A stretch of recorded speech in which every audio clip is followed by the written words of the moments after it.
and welcome to the third chapter of our Pendulum Guide. In this video, we'll get to the fun stuff. I'll be showing you how to operate your pendulum. First off, to get a better experience and better results, you want to start using your pendulum on your own.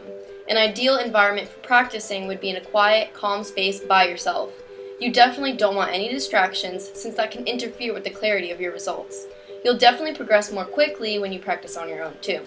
Try to find a place where you are comfortable. Now to start, you want to sit down and rest your elbow on the table, as so. Mind you, your elbow should be the only thing that is in contact with that table. Also, you'll want to make sure your legs are uncrossed, because if you subconsciously block yourself, your pendulum will be closed off from you and will not work the way it should. I'll demonstrate. Okay, so right now my legs are not crossed, and I'm gonna have my pendulum move in a positive movement on its own. Show me yes. And my legs are uncrossed and the pendulum has seemed to keep moving. Now, I will cross my legs. Okay, now my legs are crossed. I'm going to try to move my pendulum in a positive movement again. Show me yes. Show me yes. Okay, as you can see, the pendulum isn't even working correctly at all, it's just kind of sitting there. So when your feet are touching, or your legs are crossed, or your arms are crossed and you're trying to move the pendulum, it's not really going to work correctly because you're blocking it from your subconscious and your conscious. So you'll want to make sure that your elbow is the only thing touching the table, and your legs are uncrossed, you're sitting comfortably, and that's how you're going to get the better results. Now you'll want to find which hand you will be using. Normally you'll feel more comfortable using the hand you write with, but to start off, why don't we find out? Try holding the pendulum with the hand you write with. You want to hold the pendulum about a foot in front of you, with the thread between your thumb and finger using the least amount of pressure as possible.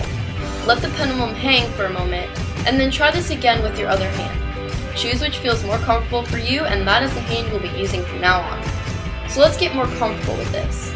In the same position I explained before, swing the pendulum in different ways. Try a circular movement, a forward and back motion, and a side-to-side motion to get your pendulum warmed up to you. Once you're done warming it up, stop the pendulum with your free hand. Now wait for the pendulum to be still. We are now going to figure out which movements mean yes and which ones mean no. Now keep in mind each person differs with their movements. For me, when the answer is yes, my pendulum moves in an up and down motion, but for others, it can move left and right. To start, I'll show you how to differentiate the answer with myself. You'll want to start by closing your eyes and taking a deep breath in. Clear your mind of all positive and negative thoughts and breathe out. Now, you can then open your eyes and begin.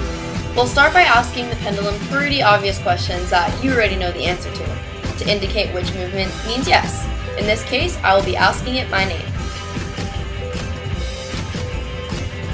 Is my name Brittany? Now, you'll have to be patient and allow it to warm up to you.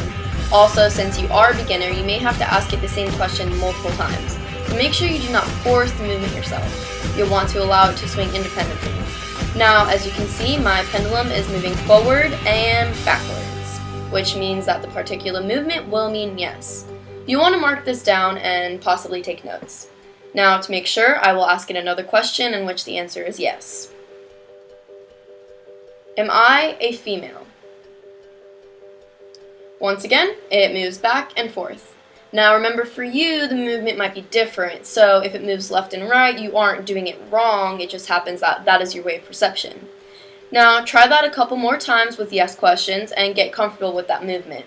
Also, you'll come to find out that answers will not differ if you ask the questions out loud or in your head. Now onto the movement for no. Using the same routine, you'll now ask your pendulum a definite no question, as so. Am I a male? Now, for me, the pendulum moves right and left, and thus indicates the answer is no. Let's try again. Is my name Jane? Once again, the answer is no. Now, you don't have to use the same questions I use, but those and similar ones will come to give you best results since they are so basic.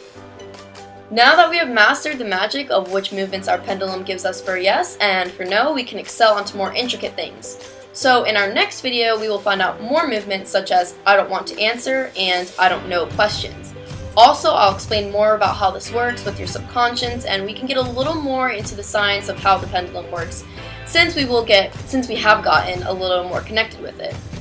Thanks for watching, and remember to check out our interesting supply of pendulums on our website, The Crystal Vault, and I hope you really enjoyed your beginning experience. See you in our next chapter, getting a little more into things.